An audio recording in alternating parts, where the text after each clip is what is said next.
Woody, and this is Crash Course Use History. And today, we're going to be talking about the man who is arguably the greatest compromiser of his time. Henry Clay, I'm talking to you.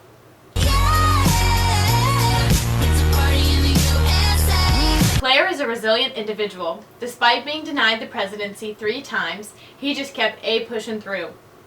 Get it? Pushing? Okay. His dominant presence helped shape American politics in the antebellum era. Clay's accomplishments were significant and lasting. Ooh, isn't that the guy that Adam Norris is obsessed with? Yes, me from the past, it is. He developed a man crush of sorts, one may say.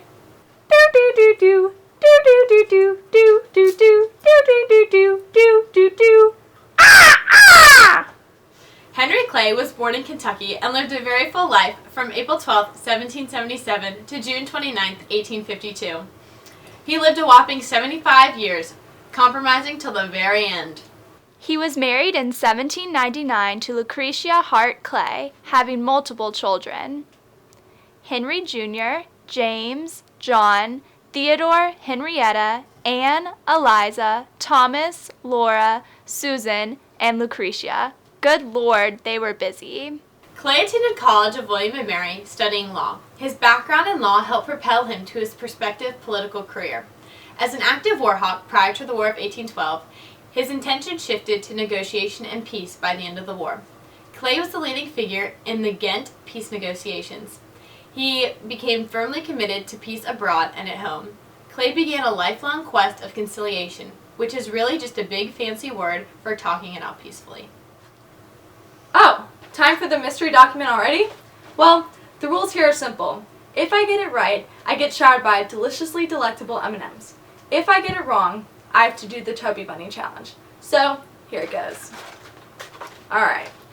In all territories ceded by France to the United States under the name of Louisiana, which lies north of 36 degrees and 30 minutes north latitude, not included within the limits of the state, contemplated by this act, slavery and involuntary servitude, otherwise that and the punishment of crimes, whereof the party shall have been duly convicted, shall be, and is hereby, forever prohibited.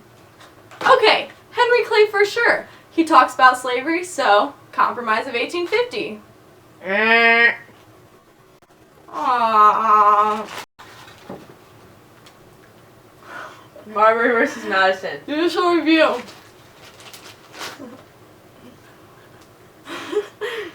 Marbury versus Madison. Judicial review.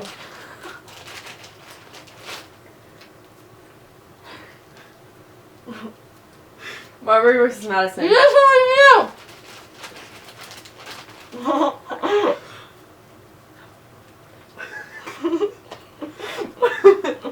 Marbury versus Madison.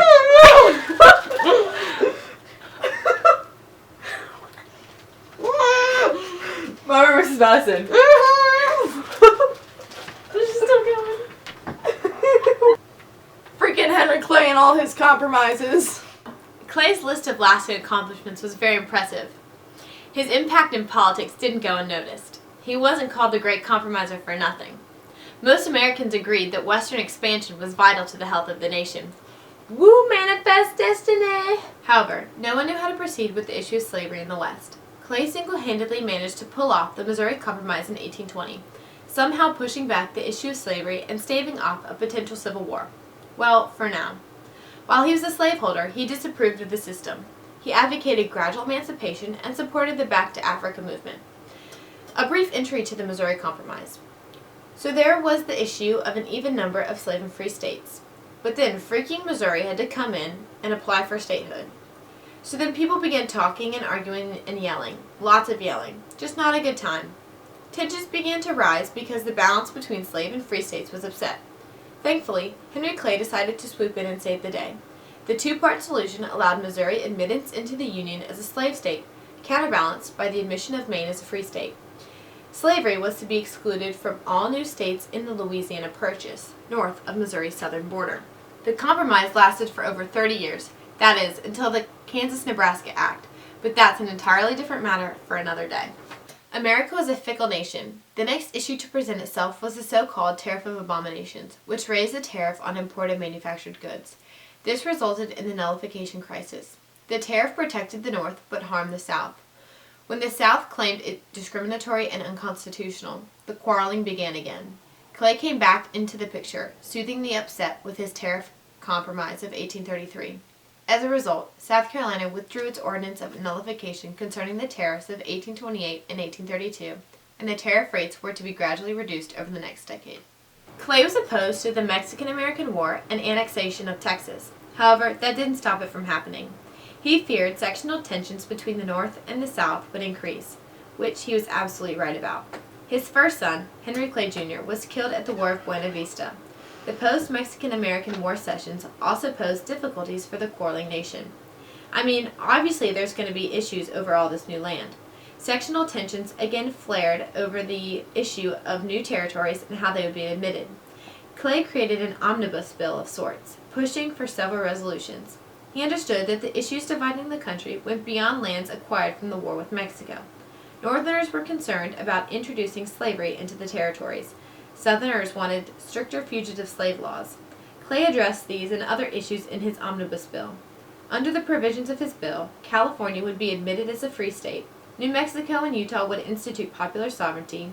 The slave trade would be terminated in the District of Columbia. Fugitive slave laws would be strengthened. The disputed boundary between Texas and New Mexico would be adjusted, and the U.S. would assume pre-annexation Texas debts.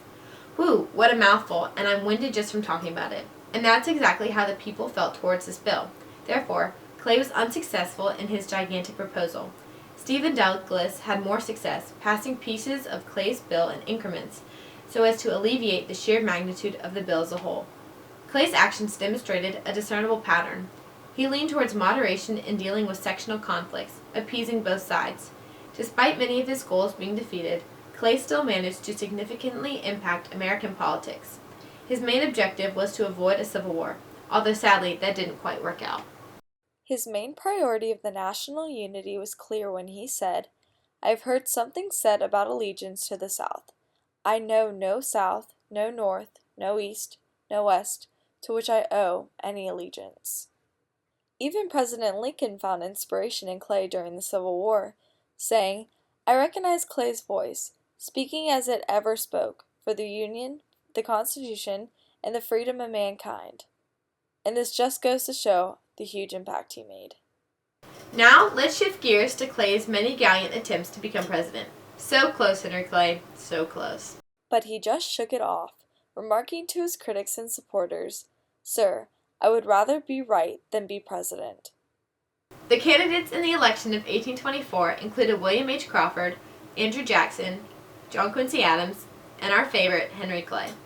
Clay didn't garner enough support to continue in the run. Therefore, he threw his support and weight behind John Quincy Adams. Despite Jackson earning the popular vote, Adams won and Clay managed to secure himself the position of Secretary of State. The Democratic Party began referring to this as the corrupt bargain, which tainted the presidency. Jackson and his followers grew in strength, bolstering his presidency in 1829. The Whig Party, under Clay's leadership, grew in opposition, the sly dog trying for the presidency yet again. Let's map out the components of the Whig Party. Support was drawn from wealthy classes, areas in need of federal economic aid, which was typically the Midwest, and Protestant religious groups looking for moral reforms. The chief plank of the Whig Party was the American system. Let's take it to the thought bubble. The American system was the chief plank of the Whig Party. It consisted of three mutually reinforcing parts, what we call the BIT: the bank, internal improvements, and tariffs. The system promoted a national bank to foster commerce, federal subsidies to fund internal improvements, and a tariff to protect and promote the nation's industry. It was designed to promote economic development and diversification, reduce dependence on imports, and tie together different sections of the country. Components of Clay's American system live on today, a testament to the huge impact he had on national politics of his time in the future. The legacy of Clay is found in his personal magnetism, elaborate scheming, nationalist sentiments, and devotion to economic development and political unity.